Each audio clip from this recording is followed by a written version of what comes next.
Bienvenidos a Cápsulas de Entrenamiento. Soy Juan Martín Miranda, conocido como Marvin, y en este espacio comparto ideas, conceptos y reflexiones breves sobre entrenamiento, especialmente pensadas para quienes buscan mejorar su práctica con fundamentos, sentido y sobre todo una mirada crítica.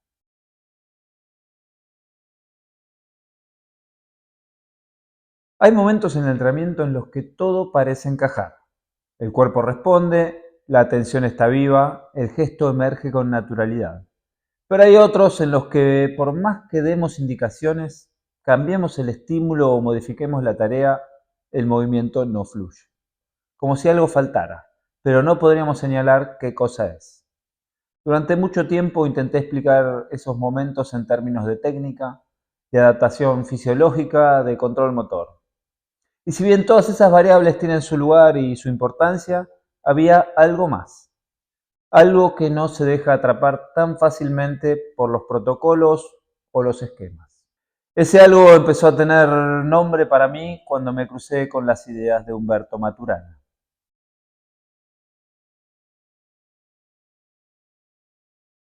Maturana fue biólogo, neurocientífico y pensador.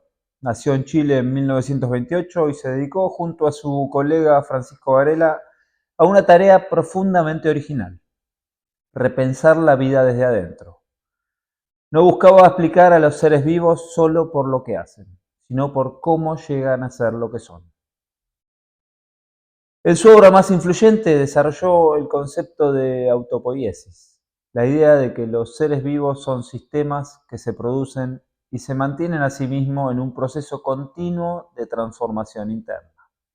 A diferencia de las máquinas que reciben instrucciones externas, los sistemas vivos no son controlados desde fuera, sino que organizan su propia dinámica en una danza constante con su entorno. Pero quizás el aporte más provocador fue este: todo hacer es conocer y todo conocer es hacer. Esta es una frase que me encanta. Conocer no es representar un mundo objetivo. Conocer es transformarse en la relación con lo que se vive.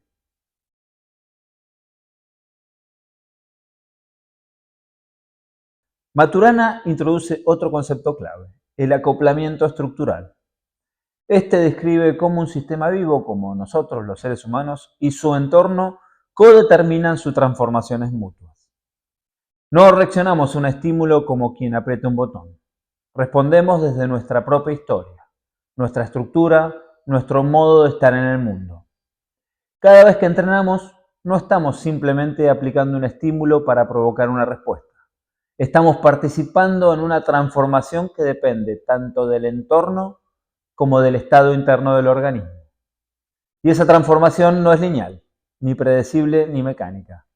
Aprender para Humberto Maturana no es incorporar información, es cambiar el modo de estar vivo en el mundo.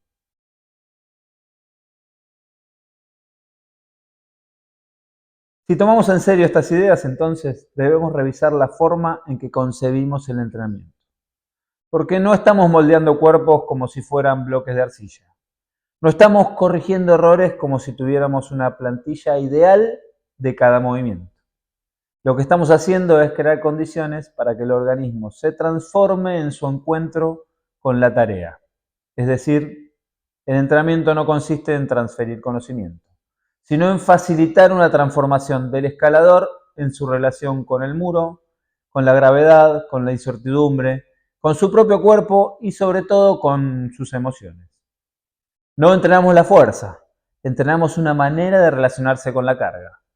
No entrenamos la técnica, entrenamos una forma de percibir el entorno. No entrenamos la toma de decisiones, entrenamos una sensibilidad situada.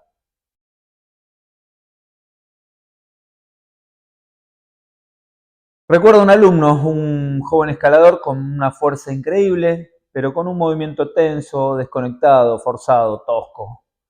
Le daba indicaciones técnicas una tras otra. Le mostraba videos, le explicaba biomecánicamente cuál era la mejor técnica y cómo mejorar. Y él obedecía, ejecutaba, pero no mejoraba. El gesto nunca terminaba de aparecer. Un día, en una sesión un poco más lúdica, sin consignas, le propuse una travesía libre con algunas restricciones inventadas en el momento. Solo agarrarse las presas verdes con las manos y apoyar los pies en las presas rojas. No te detengas, imagina que el piso es lava. Obviamente nos reímos, él también se rió, se relajó y en el medio de este juego el gesto emergió, naturalmente, fluido, propio. No lo había enseñado, él lo había encontrado en su propia experiencia.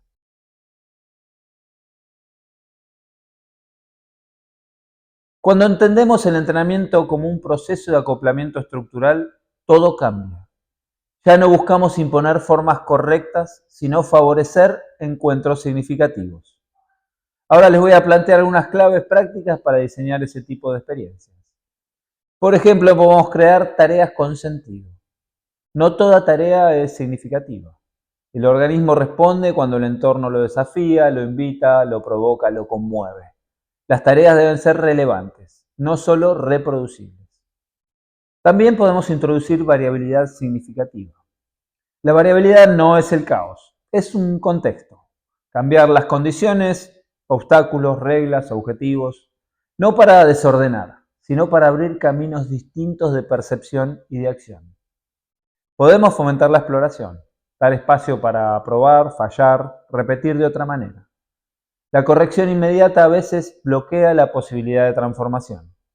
El cuerpo necesita conversar con el entorno, no simplemente obedecer la tarea. Y por último, podemos entrenar con el otro. El aprendizaje también es un proceso de corregulación. Escaladores que entrenan juntos se transforman en conjunto. Las tareas colaborativas, los juegos compartidos, multiplican las posibilidades de cambio estructural.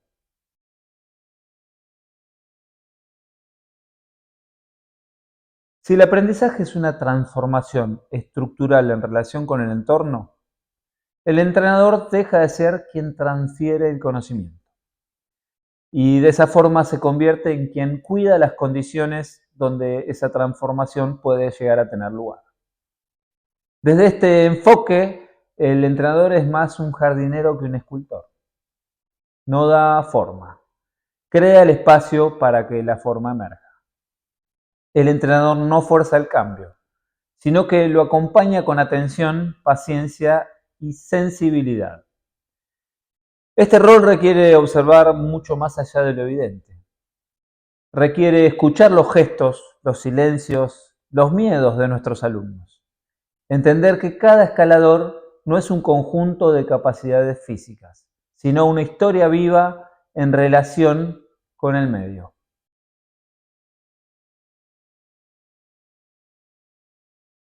Maturana escribió: el amor es el fundamento de lo humano, porque solo en la aceptación del otro como legítimo en la convivencia surge el lenguaje, el aprendizaje y la transformación. Podríamos traducirlo así en el lenguaje del entrenamiento. Solo cuando aceptamos al otro en su singularidad, cuando dejamos de forzar formas y comenzamos a facilitar caminos, entonces el aprendizaje ocurre. No entrenamos cuerpos, entrenamos formas de estar en el mundo. Entrenamos formas de percibir, de actuar y de relacionarse. Y cuando eso cambia, cuando el gesto deja de ser una imitación y se vuelve una expresión, entonces el movimiento ya no es solo un medio para resolver un problema.